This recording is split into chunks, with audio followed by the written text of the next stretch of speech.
大家好，欢迎收看小家庭种菜。今天又来和大家分享空油桶种菜了。在阳台上种菜这么久，我用过许多种植容器，有各种花盆、种植袋、泡沫箱子、旧米袋、杯子等。油桶是我用过最多的一种，它质地比花盆柔软，却比花盆耐风吹日晒，横竖还都可以用。而且油桶有许多种规格，我觉得是一种挺值得推荐给大家种植的容器。因为平时我们没用的油桶顶多是当做废品卖掉，而将它用来种菜可以发挥更大的价值，我觉得太划算了。之前我用油桶种过香菜、蒜苗、茼蒿、芥蓝、皮兰等，以后也还会用它试着种植更多结果类的蔬菜。那今天我要分享的是用空油桶种植羽衣甘蓝。羽衣甘蓝在我们这里可能比较少见，它属于十字花科，它有分为可食用型和花卉型的两种。我买的两个品种呢，都是食用型的，一种是绿色的，一种是粉色的。粉色的品种同时可以作为花卉，叶子长出来后特别漂亮。那首先还是从种子开始。十字花科的种子都十分相似，和其他十字花科的种子混在一起，是很难分辨出这是十字花科的哪种菜的种子的。羽衣甘蓝适应生长温度为15至25摄氏度，种子发芽的适宜温度为18至25摄氏度之间，特别耐寒，也可以耐热，因此适合秋末及早春播种。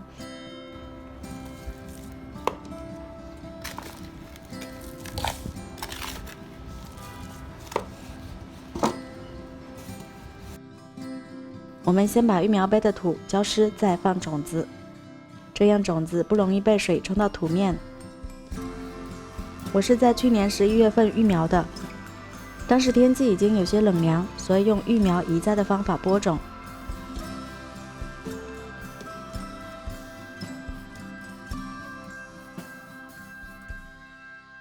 这样就育苗完成了。5天就基本上出苗了。从苗期我们就可以看出两种羽衣甘蓝不同颜色品种之间的差别。绿色羽衣甘蓝叶子上有齿状，粉色羽衣甘蓝茎叶呈紫红色。第15天的样子，小苗都长得很健康漂亮，可以准备移栽喽。羽衣甘蓝植株可以长得蛮高的，体积也不小，所以我使用的是10升的油桶，这样支持植株生长的土壤才够充足。把油桶顶部裁掉，剩下的部分高度还有25厘米左右。油桶的底部戳一些小孔，有电烙铁比较方便打孔，没有电烙铁的话可以用剪刀，像这样在底部边沿的位置剪开一些口即可。种植容器准备好之后，就是准备土壤了。我一般都会用沙土加一些有机肥和营养土混合，作为基土来使用。一是保证土壤是疏松的，有利于小苗生长；二是土壤的肥力是充足的，有足够的养分能够使植株长大。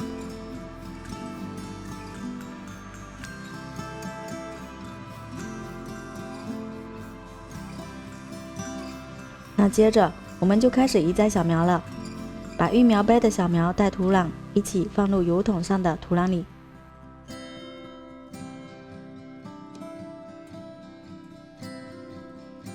再用土把小苗周边也覆盖好来，土壤覆盖不能太高，覆盖到小苗的出土面平行的位置就可以了。然后再淋水，第一次要把刚才油桶里的土都淋透，这样就移栽好了。等苗缓过来后，可以适当的间苗。我一个油桶只留了2棵苗，接下来就是等它们慢慢长大了。第50天，羽衣甘蓝都长大了不少，叶子青绿，叶片有卷卷的边，就像卷边裙摆那样，很有特色。这时候喜欢吃沙拉的朋友可以摘嫩叶下来吃了。羽衣甘蓝极耐寒冷，可忍受多次短暂的霜冻。在我们这里呢，温度只有3°C的时候，它一点都不会受影响，依然郁郁葱葱的。羽衣甘蓝喜氮肥，除了土壤里的底肥提供营养之外，后期也要定期为它们施一点氮肥，叶片才能长得油绿。差不多每个礼拜为它们施1次氮肥。我用的肥料是之前沤好的饼肥，饼肥就是一种含有氮元素的有机肥，之前的视频有介绍过，感兴趣的菜友可以点击说明栏的链接，或者去我的主页翻看一下哦。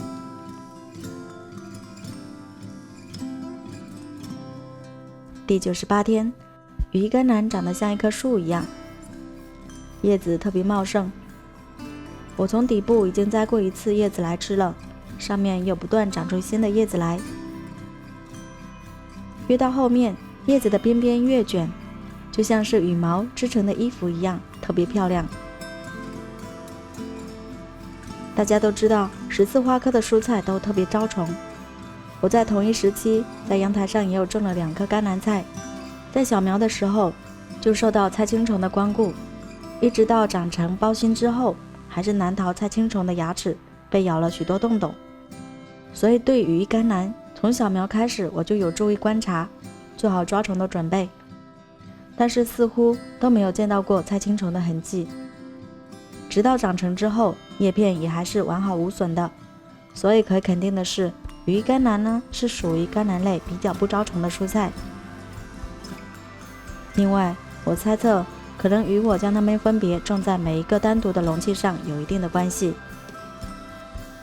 羽衣甘蓝长到10到20片叶子的时候，既可以陆续采收了，一次一株可以采摘3到5片叶子，留下未成熟的嫩叶继续生长，后面再陆续采收，一般隔10天左右就可以采收1次。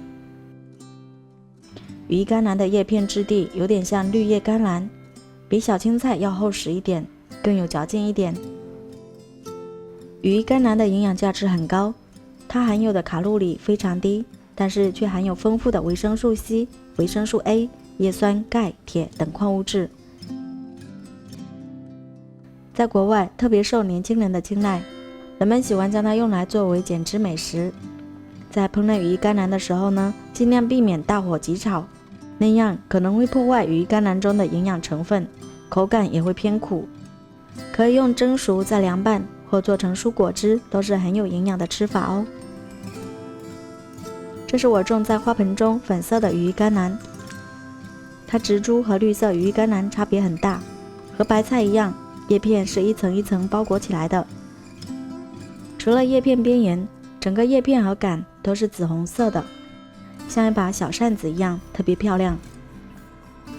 好了，今天的分享就到这里了，感谢大家的收看。如果您有其他关于羽衣甘蓝的种植想法或意见，欢迎留言讨论，也欢迎大家关注订阅我的频道，收看更多家庭种植视频。我们下期视频再见。